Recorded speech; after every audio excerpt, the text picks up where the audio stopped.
What's happening, guys? Welcome back to another show. This week we've got a top guest. It's Steve Sallis. If you don't know Steve is one of the world leaders in psychological and mindset development in football and footballers.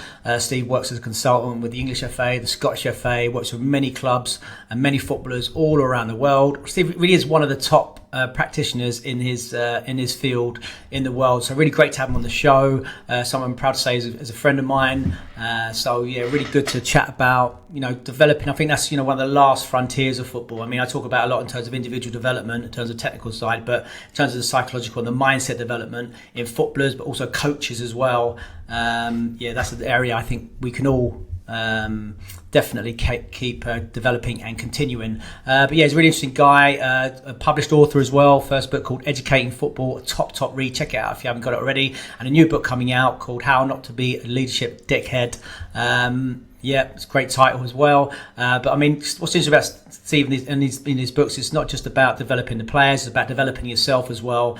And there's obviously a new book a lot about being an effective leader and dealing with those things and working with other people as well. So a really interesting deep dive with Steve. And if you don't know as well, Steve also is one of the contributors on the virtual academy on the MyPersonalFootballCoach app, the Next Gen Club. Steve delivers mindset sessions online. I deliver the technical. Glenn Hicks does some tactical analysis. Charlie Quigley, Southampton S&C coach, does some S&C sessions. And Chris Robinson has also been on the show, ex-Premier League scout at Chelsea FC, does some tips how to get scouted. So check out the Next Gen Club, the Virtual Academy on the My Personal Football Coach app, and check out Steve's books as well. I'm going to put it all in the description. But without further ado, enjoy this one. It's top. So welcome back to another Coaching Family special, My Personal Football Coach podcast, joined as ever by my good friend Glenn Hicks and very, very special guest, Steve Sallis. Steve, before we say hello, just an introduction to yourself, someone who's one of the leaders in the football in terms of mindset development, has worked for many football clubs, the English FA, the Scottish FA, name a few, been on the High Performance podcast, got more Instagram followers than me. I don't know how that's happened, but he's a superstar within the industry. Steve, how you doing, mate? Gentlemen, how are you? Looking forward to our chat tonight. Where am I at? I just tell stories for a living, gents, don't I? And just try. Me and Hicksy normally talk about sociology, really, Hicksy, don't we? You send me messages and listen. we just talk. Yeah, well, we just talk about life, and I think that it's important for the listeners to know that my super strength is from inner London school teaching of 17.5 years. So that's really where my skills come from, gents. So big background in education, football as well. You work with some unbelievable clubs. I mean, players that you've had, Jude Bellingham to name, put a few. And so we thought start chatting about mindset development, something we haven't really talked about on the show before. And obviously, I was thinking in terms of working individual players, working with groups. But I mean, just Steve, how did you go down that route? I mean, what was your journey to get you to the stage of being one of the world leaders in this area of the game? Well, I think firstly, when people call it mindset, I'd just call it teaching and learning. So it's just the ability to teach well and for players to learn well. My basis is all based around educational psychology. Fundamentally, I'm a coach at heart, and people see, four corners, tech, tac, phys and psych, and they see them in isolation. But I talk to you, Soul, all the time about physical and technical and how they're heavily linked. And I think my work is based around just making football players better in every single department. I suppose I just don't do it on the grass like you two do. So, I'm more strategic and more, probably planning and piecing together a narrative for a player to go and smash their career. And I suppose that comes from conversations, which in the book I call them learning conversations, around how we can bring, I suppose, what you do on the grass to life with a deeper understanding. And I call it deep learning and shallow learning. And what I've noticed in pro football, lads, is there's loads of shallow learning going on and not enough meat to the bone with how we're working with elite athletes. So really, call it mindset. I call it mindset because my master's degree was in educational psychology, not sports psychology. I can't call myself a sports psychologist. So I've got to be quite careful with that one. So really, the mindset thing came around because it's a play with words, isn't it? Really. Yeah, and also it's the buzzword, if you like. It's an area of interest and development. and probably one of the last sort of, spheres of areas where there's been, like you say, a lack of understanding, a lack of attention, and lack of detail. Glenn, what's your thoughts in this area, and also, working with players in this sort of thing? Yeah, no, I feel like the longer I've been coaching, Saul, in my 25th year, and 1999 I started. I know I was really young, I don't look old enough, but I feel like I spend more time on the social, on the psych, more than the technical and tactical, if I'm honest. And I've grown to become a little bit better at observing and listening and really trying to, because our characters and who we are and our behaviours leak out at times, doesn't it? Even when people are trying to hide it, it comes out, especially in football when the pressure's on and stuff. And I've actually chucked myself into listening more to people like Steve, or reading Steve's book, or not just Steve, but psychology books in general, and extended my own learning probably in the last 5 or 10 years. And I actually think it's some of the learning myself, Saul, that I'm actually most excited about, because I actually think it's the most valuable skill set to have as coaches, whether you're working with a 6-year-old that's a little bit upset because he's had a bad day at home, or a 26-year-old who's got problems at home with wife, kids, whatever else. I think it's normally the catalyst to good technical coaching. I don't think you can get the stuff right on the pitch if we haven't got the mindset stuff right and got people in a good place, a good kind of happy place or positive place. Do you know what I mean? So that's my initial thoughts. So, obviously we want to utilise you, Steve, while we've got you here and all the audience. So give us an example, when you do these, you do work with the Scottish FA, the English FA, what sort of stuff are you doing? What are some of the key things you're saying now? I assume you're going in and working with the elite coaches and stuff. What are the key sort of messages, the takeaways you want coaches to have when you're talking to them? I'm always creating new content and fresh content. My book was obviously written 6 years ago, so I haven't really changed that narrative. I think I start with the chapter called "The Singer, Not the Song." The song being everyone's content, right? So we've got subject knowledge base, and the singer is the person that brings it to life. And I've said this to you many times, gents, that the reason I fluke self-awareness, which is the key theme to my business model, is because the kids say, "Sallis, your lessons ain't at the level."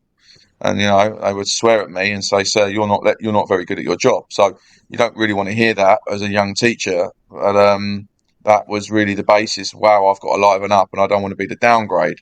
So I think I meet lots of coaches who have got great songs, but they sometimes don't bring that song to life with a personality. I suppose I get a bit frustrated when people say, "Oh, I'm a motivational speaker." That winds me up a little bit, because actually I've got lots of knowledge to relay to people. 25 years of, people know, you two know, I'm very research led actually. It's only because I love an opinion, I'm very strong on my opinions, that people see the opinion, but don't always sometimes see the message behind the opinion. So I do challenge the listeners on the singer, not the song, and are you doing both? I think, the motivational bit, not in a rude way, it's not difficult to be positive, is it? It's not difficult to be kind. It's not difficult to put an arm around the player and say, "How are you?" Like, that's just standard stuff, and also not in a rude way. Like, we call it psychosocial. That's just common sense, isn't it? Like, to be kind. In school, we would just call that pastoral care. But again, that's not very glamorous. It's not a glamorous word. So there's a lot of things going on in education which are, in my opinion, more cutting edge than football. However, football in the last 10 years, with people like yourself, both of you, and other, great coaches in the game underneath the academy system as well as in the academy system, there's just been a greater level of pedagogy, hasn't there? There's more knowledge now. So it just means that when I go and watch, 6s, 7s, 8s and 9s, those practitioners, I'm waffling a bit, but I think if you start learning maths at 14, guess what? You're going to be rubbish at maths. So you need to start learning what you two teach as early as possible in order to create world-class talent. So, we call it early intervention in education. So the earlier we do things, the more chance we've got of adding value to life and performance. So in talking about those youngest players, your foundation phase, and if you've got like a room full of foundation coaches, grassroots and, an academy football, what are some of the key things you're saying them in terms of, things they can do, implement, simple takeaways, and obviously, talk about your first book, Educating Football, and people can obviously get that. What's some of the key things they want? It's a great book, but what are some of the key takeaways that they can get on the grass, say, right, some simple things to implement in my sessions to improve that area? They think is obviously like, people are often thinking about the technical, the tactical, maybe the psychological side the social side maybe doesn't get as much attention. What a few simple things, or not simple things, a few key things that coaches can do to improve that and implement that on the training pitch? Yeah, I've got bundles of things, fellas. I think it's important that the listener knows that my work is based heavily around critical thinking, right? And I call it the black, the white, and the grey, right? And there's lots of black and white thinkers. There's lots of black and white in football and life, but there's also lots of grey. So I would challenge the listeners to think about where the grey moments are. If we apply this to football, I think there's a lot more black and white out of possession. You don't get creative when you're marking a player at a corner. You get side on and you look at the ball and you look at the player. It's quite straightforward. But there's a lot of coaches that, when England, I'm going to sidetrack slightly. When England lost to Iceland, I think in whatever year it was in the Euros, everyone said these players need psychological support, and I'm like, no, they don't. They need intellectual support. They need the ability to make better decisions. Now, you can call that psychology, but I again call that teaching and learning. Like, that's executing practices which are not so clean and clinical. And if we work on things that are clean and clinical in a game that is full of grey, then I don't think we're helping players. If we link it to passing patterns, I like a passing pattern, but there's coaches out there that don't really do a lot else. And when the game happens and then these players are not able to execute, firstly, the decision, and then to execute the physical components, execute passes regularly, consistently, crosses, then we just get overcoached players, but in the wrong way. So I do think that, the improve is something I'd really push the listeners on. What's more important, to prove yourself or improve yourself? Types of questions and how we question and why we question. I want to challenge the listeners on when to press the less is more button and teach through your session design. So there's lots of ways, and I think the final thing I'm going to say is to give listeners huge credit. What annoys me more than anything else is when the Twitter warriors say you got a coach like this and you got to do that, and I'm like, well, my simple analogy, gents, is in my new book, 4 and 4, 5 and 3, 6 and 2, and 7 and 1. And it's the easiest analogy in the world. There's loads of ways to be successful, in coaching, science, teaching and learning leadership. But people have just got to find their own 8. They've got to find their own way to get to 8. And that'd be the best way to give confidence to coaches, is just be 10 out of 10 of what you deliver. Because we can't mimic anyone else. We just got to be, aligned with our own super strengths. And, for example, I can't do what you two do. I'm not good enough to do what you two do. I haven't got the knowledge. So I think that also applies to an expert hires an expert. If you don't know, you go and find someone that does, right? Interesting. I mean, we'll come on to your new book in a minute. Let's focus then on the on thinking about. I was trying to think. How to utilize you then? I mean, obviously, do you think there should be more people like yourself in academies, for example, with that specialism? Is there a lack of, attention to the psychological development in top rate academies, do you think?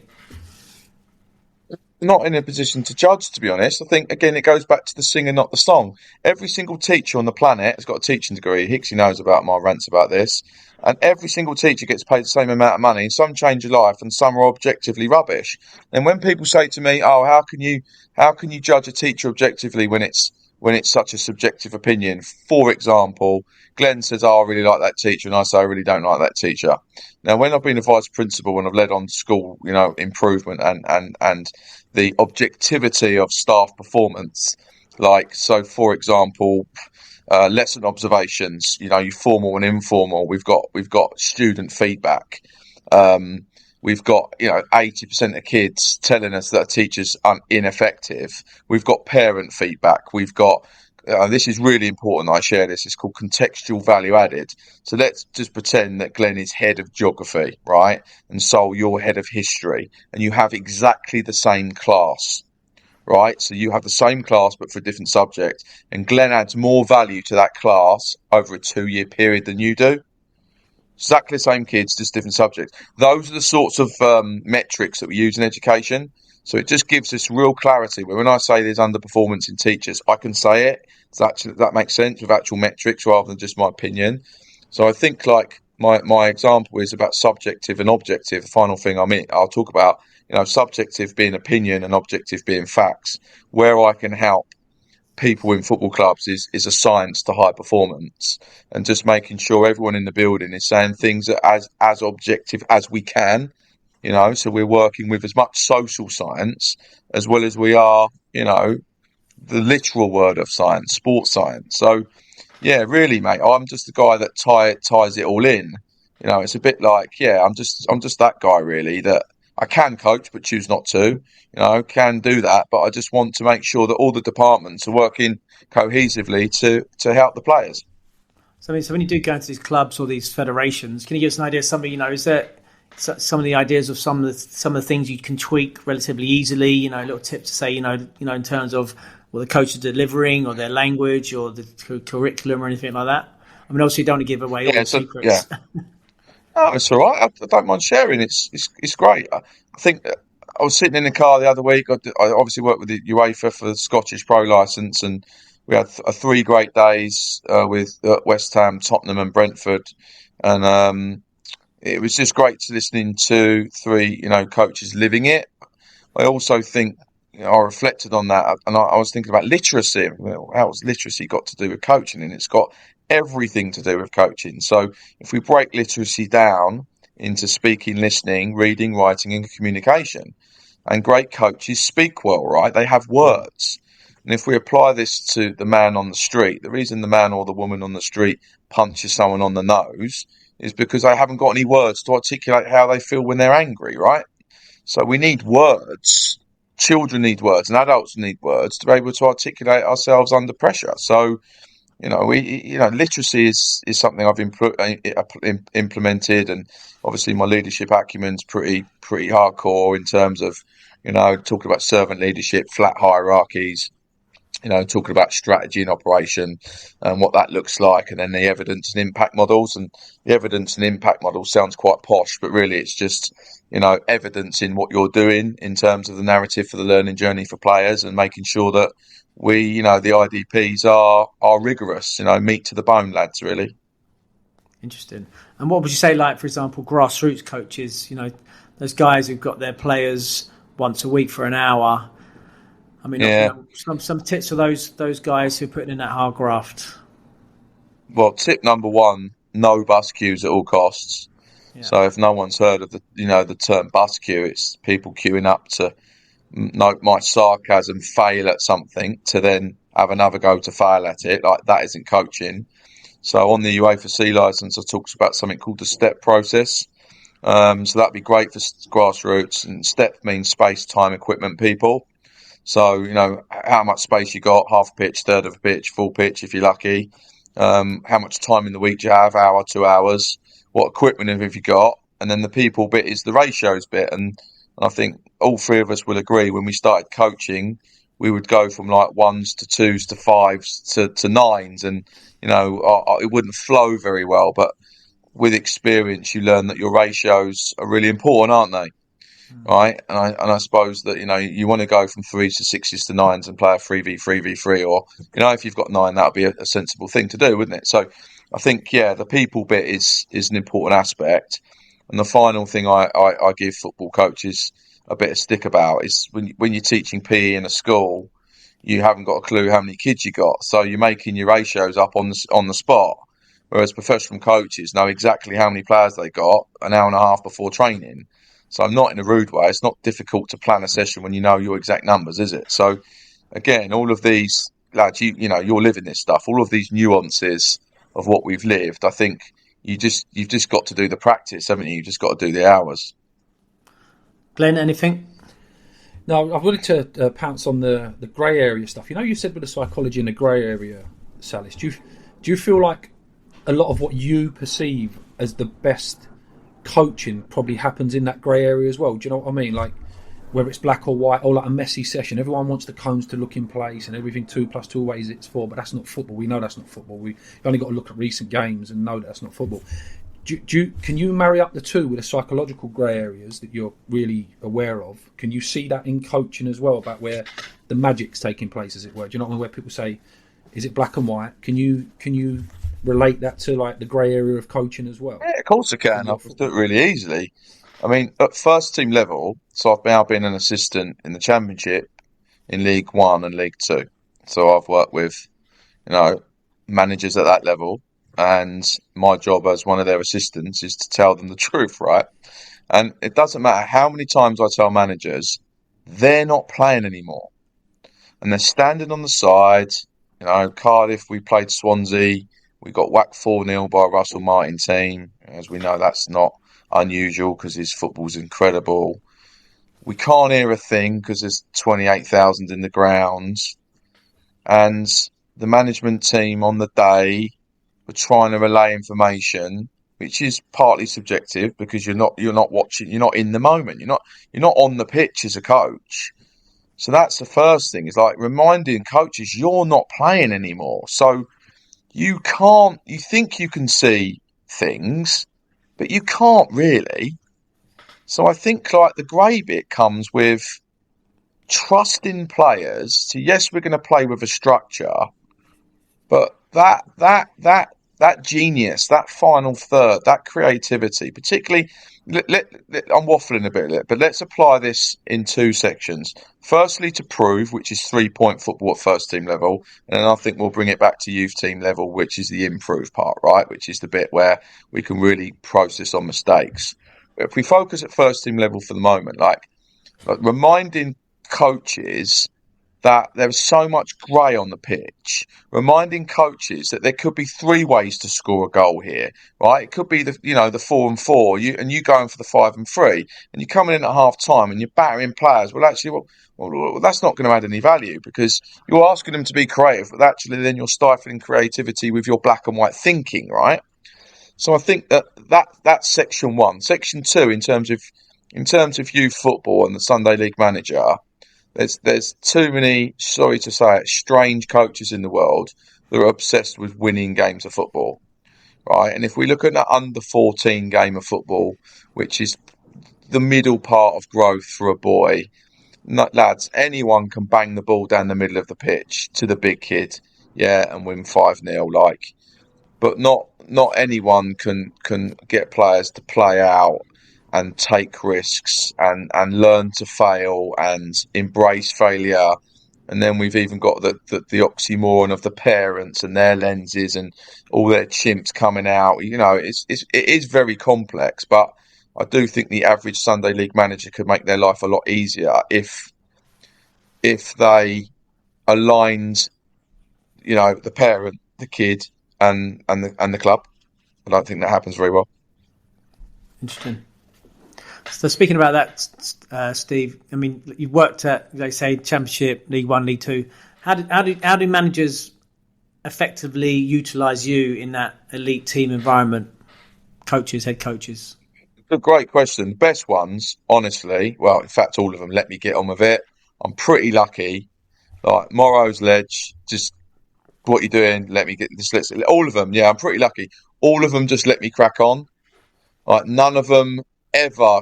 I'm nightmare, and because I've just always doing something. So I'll give you an example today. So Sutton United, we're second bottom of the Football League, and we've proved since January when we went in that we are 7th in the form table.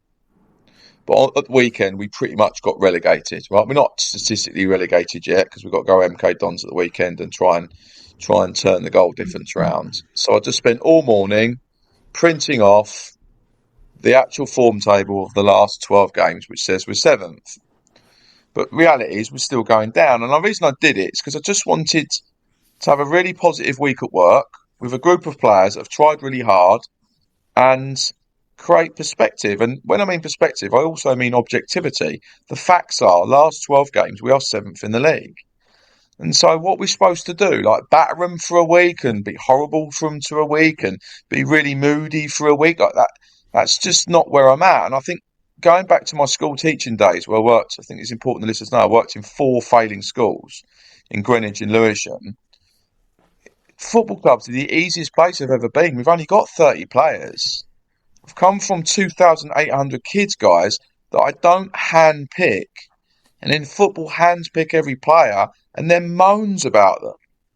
Like, that's just mad, isn't it? So I just think, like, giving love, giving knowledge, providing objectivity in my work. The managers literally let me crack on. So I said to Murray last week about team selection. I said, look, I'm going to give you one bit of advice about team selection, and then I'm going to leave you alone for the rest of the week, because I also know when to make sure that the manager's got as little noise as possible. So a lot of my work is also knowing when to press the less is more button for the manager. I meet the players every week. We have team meetings. I do lots of things in the building. Staff CPD. I've given a staff leadership matrix. So I'm pretty much in there just helping every single person in the building. Do you know what I mean? What does that look like? I mean, what's your typical week like? I mean, talk about how do you help? You having individual meetings? You're doing stuff with the groups, with the team, with the coaches. I mean, I'm interested to know how does that look in practice?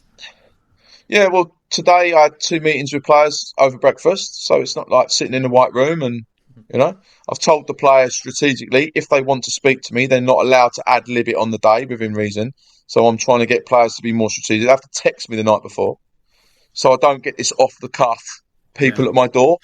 So I'm trying to get players to not in a rude way to football players. I don't think that's outside the box very often, and it's very instinctive. So if a player wants to see me that badly, it's like a doctor's appointment. You've got to book me in the diary because I'm a busy man in the football club. So I've got things to do. Right. So that's the first thing. So I've met 2 players this morning, went out to training, basically cuddle every player, tell them they're 10 foot tall, tell them they're amazing, have a bit of a giggle with them, punch them in the ribs, and really just be a PE teacher, really. And, honestly, today was a good day because I was out in the grass, and I'm not always out in the grass. Thursday, I've got a team meeting with the lads for an hour. We do something called a RAG rating, a red, amber, green on our KPIs.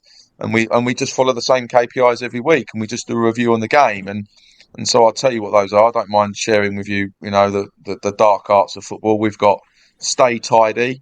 And by the way, I've created these, so Murray just lets me crack on with this stuff.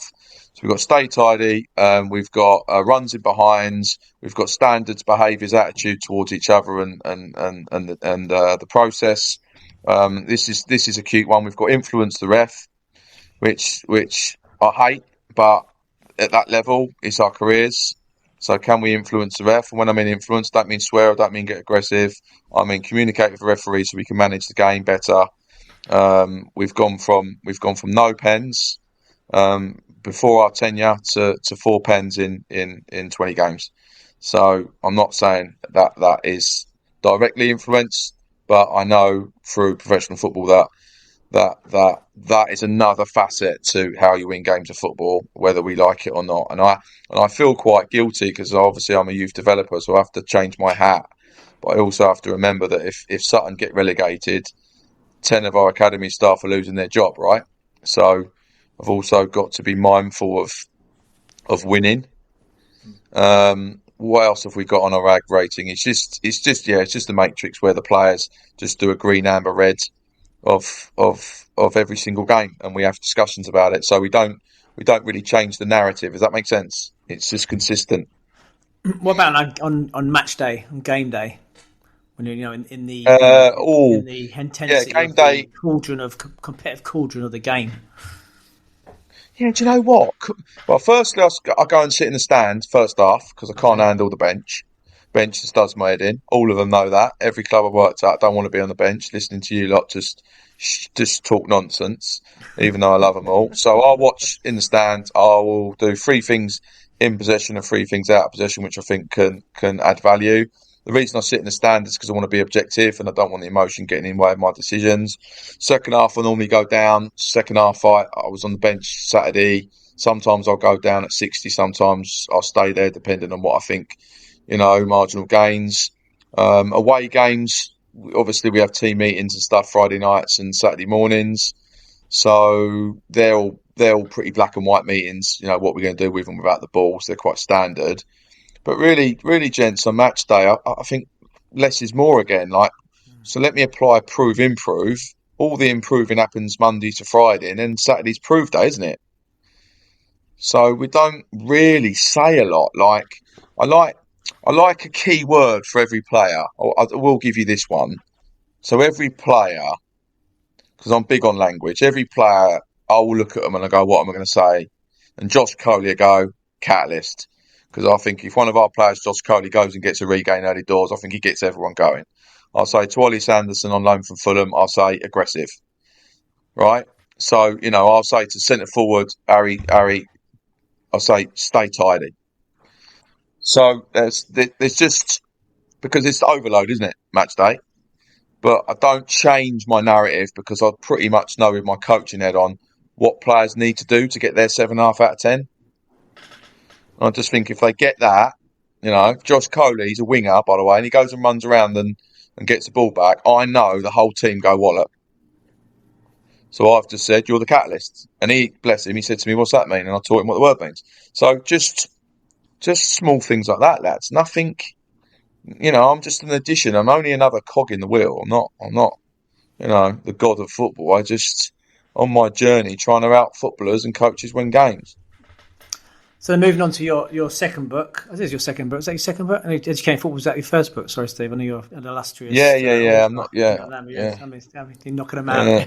But so just say how not to be a leadership dickhead. So that's a title. Is that right? That's got rolls off the tongue. Hixie, what are your thoughts on the title? Yeah. I think it's bloody brilliant, mate. I've pre-ordered it. I think it's does what it says on the tin, as they say, doesn't it? And build a high performance team, obviously. So yeah, it's great. It's a great title. Yeah, I mean, like all these things, with what we all learn in PR when you have a business, you can't have a vanilla title because no one cares either way. That's right. So like the Educating Football thing, if you read the book, most people, of course it's about football, but really it's about educational science, isn't it? So I've taken 3 or 4 chapters from that book and picked up and dunked it into this book anyway.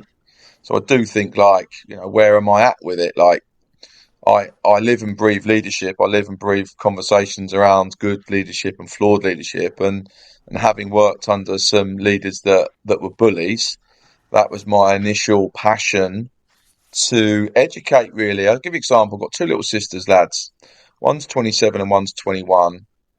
And my 27-year-old sister, who I love dearly, is a school teacher in Bradford. She's a maths teacher.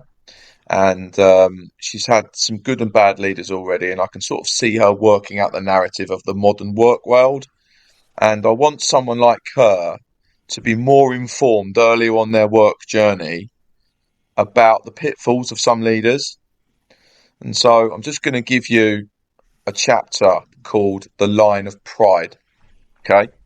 And you won't have ever heard of it anywhere because I make these things up in the car and I write about them. But sometimes in life, in love, friendships, relationships, or work, because of poor practice, your line gets moved, right? And you might lose a bit of confidence sometimes, or you might be vulnerable because of a personal issue, and therefore you get treated differently and you accept that poor treatment, right? And I've been there, and I just want a young person or an old person to read it and go, hold on a sec, my line of pride's being moved here. I know what's right and I know what's wrong.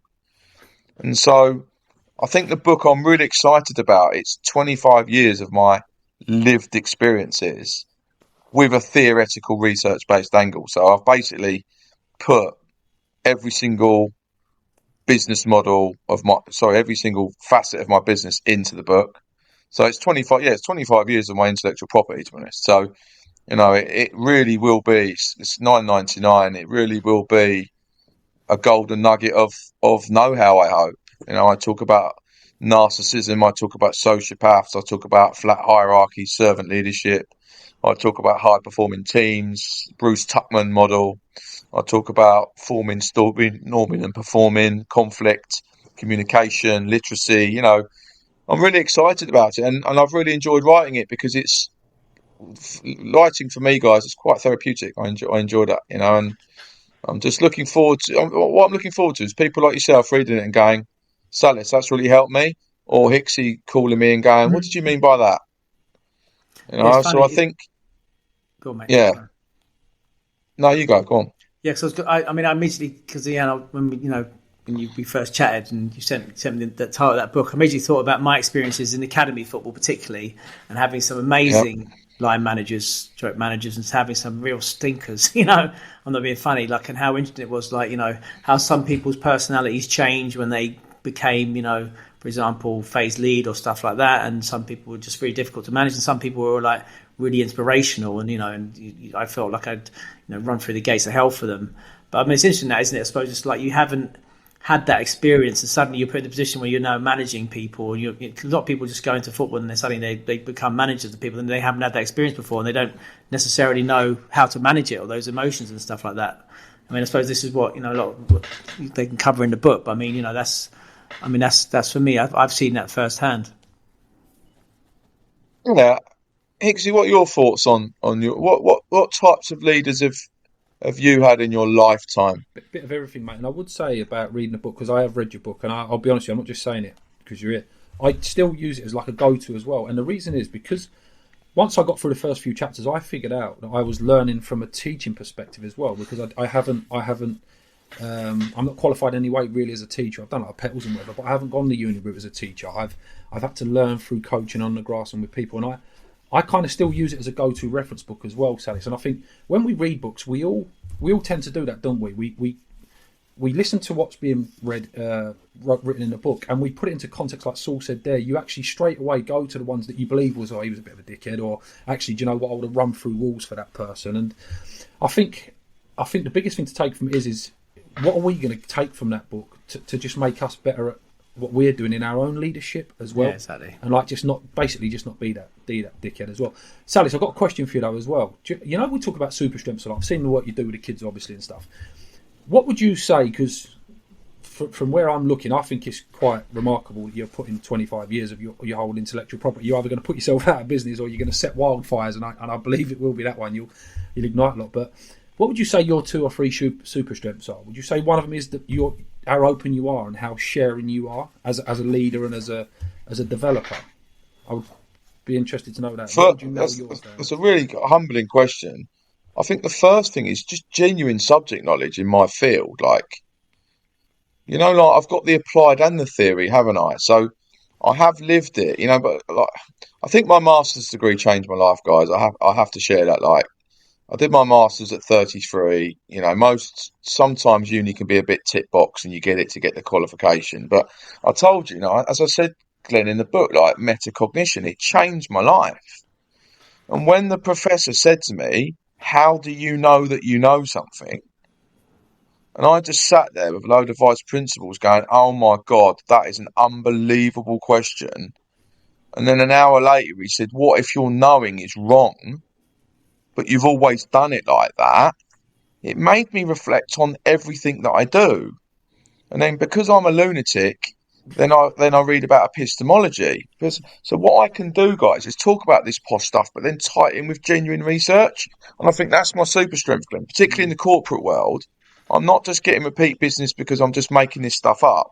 I'm getting repeat business because this is all tied in with a million methodologies, and I've just gone, wallop. This is the research in my business model. So epistemology means the study of knowledge. Right? Now, we didn't learn about that. I just read that, and then it linked to metacognition. How do I know that I know? I know that I know because I've researched it, I can teach it, I can coach it, I failed at it, blah, blah. Epistemology then to study knowledge. Now, if we look at football, like, let's apply this. Sven-Goran Eriksson, who we all love, played 4-4-2. So let's just look at that was the knowledge base. Are you telling me that he couldn't fit in Gerrard, Scholes and Lampard into a 3 in midfield? Right? So there's something in his blind spot. Does that make sense? As there was in lots of other football managers for many decades in this country, because I'm now going to tie this into another posh word. Can you two remember what agnotology means? No. Right. Agnotology is power. Agnotology means the study of cultural ignorance. Right? So there was culturally ignorant bankers, teachers, football coaches. So unless we change the narrative of knowledge for 2024, most experts are experts on an old version of the world, lads. Yeah? They're experts on old football methodologies. So unless we as experts move our computer and update our computer, which is our brain, a metaphor, we're going to be stuck in the 1980s with our coaching methods. But that then links to epistemology, because it says, how do I know that I know? Well, I used to know this, but I now know that because it's actually changed. And I'm going to apply this to education, lads. This is a really sad story. Children with special educational needs used to get sent to mental health institutions because the knowledge of that expert was actually wrong. And this is where, sorry to swear, my fucking passion comes in. What are we all doing now that in 25 years' time you're going to go, Sallis, remember when we did that? Oh my God. Souls, remember we did that? Oh my God, what were we doing? Right? And so, yeah, when you ask me that, what's my super strength is without a doubt knowledge of stuff. Yeah, without doubt. And how that creates a more self-aware workplace. And that self-awareness then creates higher emotional intelligence. And that then means we can say, Glenn, I don't know that. Can you please help me with that? Does that make sense? Then we grow genuine friendships because we've just got this alignment in a building of genuine objectivity. But try not to be an ultra-crepidarian, isn't that right, mate? There we go. Yeah, see? So tell the audience what an ultra-crepidarian is. I'll be honest. Yeah, it's someone that talks about a subject and pretending to be an expert and they don't have the knowledge on it really. Putting on a bit of a show. Am I right? Have I nailed that right or not? Yeah. So an ultra-crepidarian is someone that has an opinion on something they know nothing about. Yeah. But again, so I'll be honest with you, since reading bits on the book, you do stop to question yourself. Say, hang on a minute, I need to learn more about that. Whether it's nutrition, like who am I to lecture someone if I ain't got, do you know what I mean? And you just got to get a bit more inquiring. And I think that's a duty of us as coaches, isn't it? So whether it's the social stuff we talk about, Sallis, when we have chats about whether it's social science, call it what you like, psychology, mindset. I just think it's our duty as coaches to really just be more interested in this stuff. And you can't be an expert at everything, but what's that saying about you can be, everything about something and something about everything. And it's really, really important, I think. That's just my view on that, really. So who'd you say this book is for, Steve? It's for any aspiring leader. It's for any football coach. It's for anyone in the world of work. Like, chapter 1, you could read chapter 1 in 2.5 minutes and not have to read anything in the book ever again and be a better leader. Right? And it's 38 how not to leads. And it just says, don't. And at the end, it says, with a bit of sarcasm, don't say don't. Problem should. And you can read it. It's a bit of humour. I've been a bit brave. It's got a couple of F-bombs in there and whatever, but I'm really excited. I mean, you two both been invited to the book launch, so I'm really excited about that. for it to help people. I'm excited for people to go, wow, like something called the Peter Principle. We've just, you lot talk about it, but I'm the guy that can probably apply the POS theory to it. So the Peter Principle is where someone gets promoted and they keep getting promoted and they eventually get promoted to a genuine level of incompetence. Right? So it's a bit like a classroom teacher in a school, unbelievable in the classroom. They come head of department and they can't lead a group of people. Right? So football coaches are no different. Right? They're great on the grass, but you get them in front of, leading a team at first team level or leading a group of lead phase coaches and they can't lead. So there we go. There's another nugget called the Peter Principle. So for coaches there, obviously, look, they can get your Educating Football book. That's a great first start. And then the new book coming out. So tell everyone when the release date is. Yeah, release date's June the 6th. So yeah, it'll be on Amazon and I think all good bookstores. I think my publicist said she's going to try and get it in Smith's in Gatwick, which would be quite cool, won't it? There you go, perfect. And one takeaway bit of advice for all coaches out there or parents, involved in the game. Parents keep perspective at all costs. That's really, really important. Try and be objective with your kids. Give them a RAG rating, technical, tactical, physical and psychological, and ask them questions which are more specific on the drive in the car on the way home, which are more specific to those 4 corners rather than, how did you play today? And then for coaches, just be open-minded and put your ego in the bin and learn from other people and be obsessed with your song, and the knowledge, but be the singer too. Be the singer. Bring your knowledge to life with love and passion and humour, and don't take yourself too seriously, I suppose. Sallis, top drawer, mate. Much appreciated. Cheers for that. Pleasure, gents. Thanks for having me. Thank you very much.